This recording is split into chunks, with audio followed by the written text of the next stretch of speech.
চালাতে হবে। হ্যাঁ হ্যাঁ চলো তাড়াতাড়ি। আহারে, আমার বউটা কি কষ্টটাই না করে। আচ্ছা, কি রান্না করতেছো? ভালোবেসে বিয়ে করছি ব্রো, কষ্ট তো একটু করতেই হবে। হ্যাঁ বুঝছি ম্যাডাম, তাড়াতাড়ি এবার রান্নাটা শেষ করো, খুব ক্ষুধা লাগছে। আচ্ছা তো তুমি যাও, আমি রান্না শেষ করে আসছি। আচ্ছা ঠিক আছে, তাড়াতাড়ি আসো। তোমার হাতের রান্না খেলে আমি তো পাগল হয়ে যাব।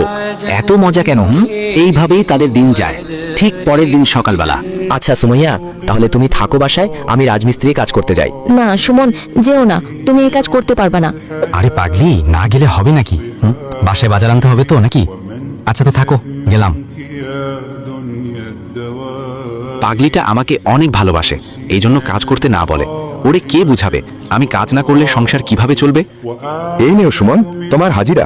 ঠিক আছে মালিক, তো তাহলে যাই আমি। আজকে যেই টাকা পেয়েছি সব টাকা দিয়ে তো বাজার করে নিয়েছি। সুমাইয়ার জন্য তো কিছু নিতে পারলাম না, ও আবার মন খারাপ করবে নাকি? সুমাইয়া, এই সুমাইয়া, কই দেখো বাজার নিয়ে আসছি।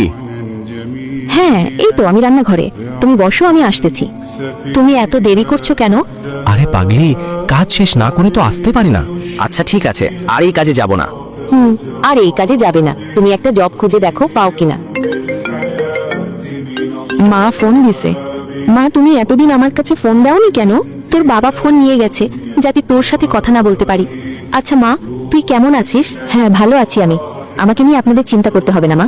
মা এখনো সময় আছে, চলে আয়। আর ওই সুমনকে আমরা জেলে পাঠানোর ব্যবস্থা করব। ও কেন আমাদের অবুঝ মেয়েটাকে ভুলভাল বুঝিয়ে নিয়ে গেছে?